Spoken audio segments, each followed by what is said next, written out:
Ini hasil dari pembakaran ini Pak ya? Iya, ini yang sudah didinginkan selama 1 hari ke depan. Proses pembakarnya ya? Iya Pak, jadi kita proses. Belum tahu apa kurang nggak tahu Pak ya? Ya, kalau belum tahu sih saya rasa sudah tahu, sudah tahu.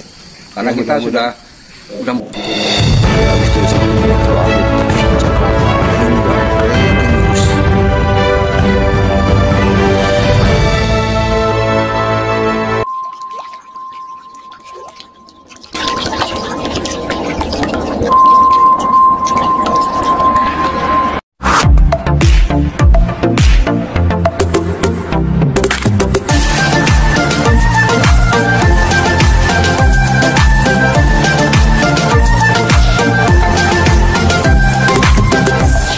proses pembuatan charcoal dari cangkang sawit itu seperti ini. Jadi kita panaskan dengan suhu tertentu, iya, akhirnya menjadi charcoal, menjadi arang.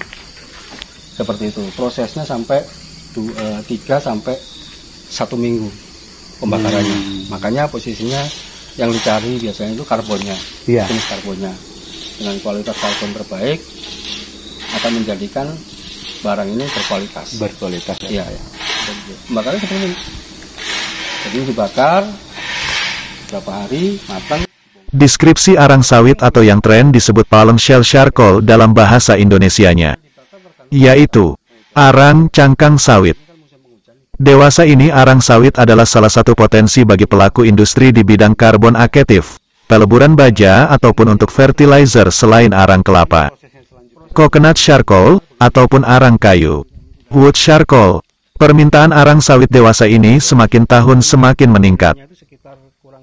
Berbagai negara khususnya Jepang, Korea, China, Australia dan Eropa telah mengimpor arang sawit dibanding dengan tahun-tahun sebelumnya. CV Mitra Usaha, salah satu usaha UMKM yang berlokasi di Desa Gapura Suci, Kecamatan Pelepat, Kabupaten Bungo, Provinsi Jambi yang bergerak dalam bidang pembuatan arang sawit sejak tahun 2009 hingga saat ini. Dalam hal ini, CV Mitra Usaha sudah melakukan ekspor ke berbagai negara sejak tahun 2012. Waktu itu Jepang adalah tujuan ekspor untuk arang sawit. Negara China tujuan pertama sejak adanya arang sawit.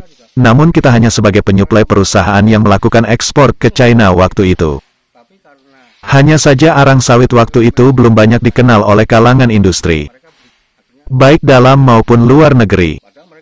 Tahun 2009 cangkang sawit hanyalah sebuah limbah yang tidak berarti apa-apa. Hanya sebagai bahan bakar untuk keperluan pabrik kelapa sawit itu sendiri. Namun hanya 20% yang dibutuhkan oleh PKS. Sebagai bahan bakar boiler dari TBS yang diolah oleh PKS tersebut. Dan waktu itu cangkang sawit tidak ada harganya sama sekali. Hanya dibuang sebagai limbah untuk pengerasan jalan-jalan di lokasi kebun. Seiring waktu tahun 2014, pemerintah Indonesia berwacana mengeluarkan kebijakan, negara harus menggunakan energi yang ramah lingkungan EBT, energi baru terbarukan. Dan saat itu geliat harga cangkang semakin nampak dan ada nilainya. Cangkang sawit saat ini sudah menjadi primadona bagi negara-negara di dunia.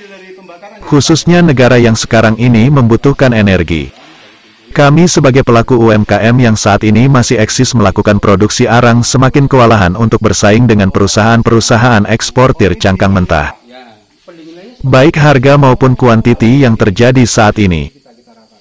Kegiatan kami semakin mengalami kesulitan dalam produksi, tenaga kerja yang tadinya terserap cukup banyak. Kini sering banyak menganggur akibat dari tidak ketersediaan bahan baku cangkang sawit. Ditambah saat ini, pabrik-pabrik kelapa sawit PKS melakukan kontrak dan melakukan ekspor sendiri dengan pihak Jepang, Korea maupun negara-negara yang membutuhkan bahan baku untuk energi. Kami saat ini mengalami kesulitan dalam memenuhi suplai arang sawit. Kebayar kami berharap dari pihak pemerintah daerah maupun pusat dapat membantu kami pelaku UMKM dalam bidang pembuatan arang sawit. Untuk bisa mendapatkan pasokan cangkang dengan membeli bahan baku cangkang secara kontinu dari PKS yang telah melakukan ekspor bahan mentah di sekitaran lokasi kami. Sisihkan sedikit kuota untuk kami sebagai produsen arang sawit yang berada di lingkungan ring 1 perusahaan-perusahaan kelapa sawit. agar kami dapat mengembangkan usaha arang sawit, dan bisa membantu masyarakat dalam hal menciptakan lapangan kerja secara menyeluruh.